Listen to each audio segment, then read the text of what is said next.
जय नरसिंह भगवान। अधिकतर लोग जानते हैं कि नरसिंह भगवान ने हिरण्यकश्यप का वध प्रहलाद की रक्षा के लिए किया था, लेकिन कम लोग जानते हैं कि इसका बीज सतयुग में हिरण्यकश्यप के पिछले जन्म में ही बो दिया गया था।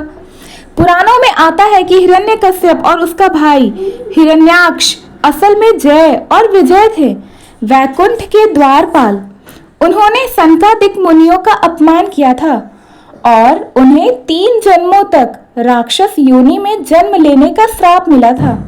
यही श्राप आगे चलकर इस लीला का कारण बना था। हिरण्यकश्यपु ने तपस्या कर ब्रह्मा जी से वरदान पाया कि वह न मानव से मरेगा, न पशु से, न दिन में न रात में, न धरती पर और न ही आकाश में, न किसी अस्त्र से और न ही किसी शस्त्र से, ना घर के अंदर ना घर के बाहर। यही वरदान उसका घमंड बन गया था। लेकिन कम लोग जानते हैं कि इस वरदान के समय हिरण्यकश्यप के मन में भी एक छुपी हुई आशंका थी। उसे स्वप्न में कई बार एक सिंह मुखी दिव्य पुरुष दिखाई देते थे जिनसे वह डरता था। इस कारण उसने वरदान मांगते समय सिंह का नाम ही नहीं लिया था, सोचकर कि सिंह तो साधारण पशु है। यही उसकी हार की जड़ बनी। बहुत लोग जानते हैं कि प्रहलाद बचपन से विष्णु भक्त थे, लेकिन बहुत कम लोग जानते हैं कि प्रहलाद के हृदय में विष्णु का प्रेम जन्म से पहले ही स्थापित हो चुका था।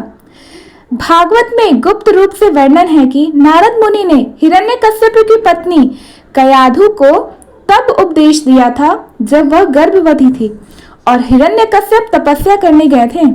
गर्भस्थ प्रहलाद ने नारद मुनि के मुख से भगवान के नाम, महिमा और भक्ति का अमृत सुना और तभी से उनकी आत्मा परमेश्वर से जुड़ गई। जब हिरण्यकश्यप ने प्रहलाद से पूछा, तेरा भगवान कहाँ है? और प्रहलाद ने कहा, वह हर जगह है, इस स्तंभ में भी है, तो यह केवल आस्था नहीं थी बल्कि दिव्य दृष्टि थी। कम लोग जानते हैं कि वह स्तंभ साधारण पत्थर नहीं था, वह वास्तव में अग्निदेव का निवास था जिसे भगवान ने अपने प्रकट होने के लिए चुना था। जैसे ही हिरण्यकश्यप ने स्तंभ पर प्रहार किया, उसमें से नरसिंह भगवान का अद्वितीय आधा मनुष्य आधा सिंह स्वरूप प्रकट हुआ था। हिरण्यकश्यप का वध संध्या समय में हुआ था, जब न दिन था न रात, राजमहल के द्वार पर, जो न पूरी तरह अंदर था न ही बाहर।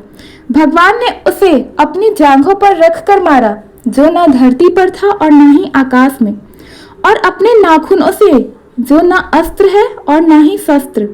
यह सिर्फ वरदान को तोड़ने का कौशल नहीं था, बल्कि धर्म का गणित था, जिसमें ब्रह्मांड के नियम भी भगवान के अधीन हो जाते हैं। कम लोग जानते हैं कि हिरण्यकश्यप को मारने के बाद नरसिंह भगवान का क्रोध इतना प्रचंड था कि देवता भी भयभीत हो गए थे। यहाँ तक कि लक्ष्मी माता भी उनके पास जाने से हिचक गई। तब प्रहलाद ने भगवान के चरणों में आकर प्रार्थना की और भगवान के क्रोध को शांत किया। कहते हैं कि उसी समय भगवान नरसिंह ने प्रहलाद को यह वरदान दिया था कि उसकी वंश परंपरा सदैव धर्म की रक्षा करेगी और उसे कभी कोई पाप स्पर्श नहीं करेगा। एक दुर्लभ पद्म पुराण की कथा के अनुसार हिरण्यकश्यप का वध के बाद भी नरसिंह भगवान का क्रोध पूरी तरह शांत नहीं हुआ। तब भगवान शिव ने सार्वभौमेश्वर रूप धारण करके, जो आधा सिंह आधा पक्षी का था, और नरसिंह का भगवान का क्रोध को शांत किया। इस घटना को केवल कुछ ग्रंथों में ही उल्लेख मिलता है और इसे बहुत कम लोग जानते हैं। नरसिंह भगवान का अवतार केवल राक्षस वध की कथा नहीं है, यह उस दिव्य सत्य का प्रतीक है कि परमेश्वर हर जगह है, यहाँ तक कि पत्थर में भी। भक्त की रक्षा के लिए वे किसी भी रूप में प्रकट हो सकते हैं। अहंकार चाहे कितना भी बड़ा क्यों ना हो, धर्म और सत्य के आगे टिक नहीं सकता। धन्यवाद। अगर आपको ये कथा अच्छी लगी तो प्लीज़ हमारे वीडियो को लाइक करें, अपने फ्रेंड्स फैमिलीज के पास शेयर करें और नए हैं तो हमारे चैनल को सब्सक्राइब करना ना भूलें। राधे राधे, हरे कृष्णा, श्रीमन नारायण। धन्यवाद।